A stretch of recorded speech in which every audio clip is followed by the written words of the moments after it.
Hi, I'm Koro. Today I have organized my thought on the relationship between sprint training and threshold running based on my latest blog post. Let's dive into the main topic. All right, so you want to run faster, right? But you've probably come across those two workouts everyone talks about, the really tough ones. You know, the all-out sprints that leave you breathless and those long, hard runs that just feel like a grind. Well, today, we're going to demystify these two using this absolutely brilliant and super simple analogy from a seasoned runner. It's going to make so much sense. And check this out, this comes from an experienced marathoner, Koro-san. He says, if I could, I'd avoid sprint workouts. How great is that? It's so refreshing to hear that even the pros, the people who are really good at this, have workouts they absolutely hate. It kind of makes you feel like, okay, I'm not alone in this. We're all in the same boat. So that really begs the question, right? Do you really need to do both of them? I mean, they're both grueling. Can't we just, pick the one we hate a little less? Well, it turns out the answer is a hard no. If you really want to unlock your potential and get faster, you need both. And the reason why is actually super interesting, and it all comes down to this one simple idea. Okay, so here's the core idea. It's so simple, but so powerful. Just think of your body as a high-performance car, a hybrid even. This one analogy is seriously the key to understanding everything. It shows you exactly how these two totally different kinds of workouts work together to make you a faster and honestly, a tougher runner. Think about it. A high-performance car, what does it need? Well, it needs two main things. First, you need a big, powerful engine for raw speed, right? That's your horsepower. But you also need amazing fuel efficiency so you can actually maintain that speed over a long, long distance. And that's exactly what these two workouts do. The sprints, that's all about boosting your horsepower. And those longer, tougher runs, that's about improving your fuel efficiency. They're training completely different systems for totally different jobs. All right, so let's dive into part one. We're going to talk about upgrading the engine. How do we build that raw, top-end speed? This is where those sprints, the ones everyone, including Koro-san, dreads, come into play. And there's a really specific, almost psychological reason they work so well. It's pretty cool. So let's put this in perspective. A huge goal for a lot of runners is to break the 3-hour marathon mark. It's a big deal. To do that, you have to hold a pace of 4 minutes and 15 seconds per kilometer. And not just for a little while. For the entire 42.195 kilometers. That's a long time to hold a fast pace. Now, here's where things get tricky. What if your absolute, flat-out, I'm about to collapse top speed is something like, say, 4 minutes per kilometer? If that's your max, then trying to hold a 4:15 pace for hours, well, it's going to feel like you're sprinting from the starting line. It's just brutal.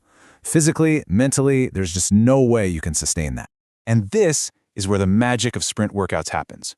The whole point is to train at a pace that feels, well, Koro-san calls it otherworldly. And that's the perfect word for it. By doing these really short, intense bursts at a much faster speed, like 3 minutes and 45 seconds per kilometer, you're basically teaching your body and your brain what true speed actually feels like. What you're doing is creating what you could call a speed savings account. You're building a buffer. Nobody is asking you to hold this crazy pace for a whole marathon. Of course not. The whole point is to completely recalibrate your sense of what hard feels like. And the result? It's incredible. Once your body gets a taste of that otherworldly 3:45 pace, your original goal pace of 4:15, well, it suddenly starts to feel like a comfortable jog. It's amazing. You've literally upgraded your engine's horsepower. And that gives you this huge physical and maybe even more importantly, psychological edge when race day comes around. Okay, so you've got this massive, powerful engine now. That's awesome. But what good is a giant engine if you run out of fuel 5 minutes into the drive, right? So now we have to tackle the other, equally important side of the coin, improving the car's fuel efficiency. And this is where that other tough workout, the threshold run, comes in. You can think of this one as running at a comfortably hard pace. You're pushing it, but you're not going all out. The goal here is to train your body to get better at dealing with fatigue. Basically, when you run hard, your body produces these waste products, like lactic acid, that make you feel tired. This workout trains your body to clear that stuff out more efficiently so you can hold a harder pace for longer before getting tired. So this isn't just about going for a long, slow jog for hours. That builds stamina, sure, but this improves the quality of your stamina. It's a different thing. It lets you hold a faster pace for way longer without hitting that wall that every runner dreads. Essentially, this is the upgrade that turns your powerful muscle car into a high-performance hybrid that can go the distance. Okay, so we've established we need two things: a big engine and great fuel efficiency, horsepower and mileage. But I know what you're thinking. Doing both of these super intense workouts every single week sounds like a one-way ticket to burnout, right? And you'd be right. The good news is there's a much smarter, more balanced way to fit it all in without running yourself into the ground.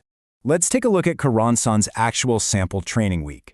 The first thing you'll probably notice is that it's not just hard every day. He's super strategic about it. He thinks in terms of training load, which is basically just a way to measure the total stress on his body. So you can see he has days that really push that load up, like the threshold run and the sprint run, but then he balances them with days that bring the load way down, like super easy jogs and a complete rest day. So the key principles here are what really matter. It's this simple: alternate your hard days with easy days. Use those easy jogs as recovery, not just as a way to rack up more miles. And this is a big one: schedule a day of complete and total rest. Your body needs it. Koro-san even says that when he started, he only did those tough sprint workouts once every 2 weeks.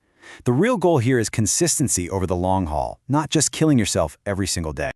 Okay, so we've talked about the why, the whole car analogy, and the how with a sustainable plan. Now let's bring it all home and talk about the very first simple step you can take, like tomorrow.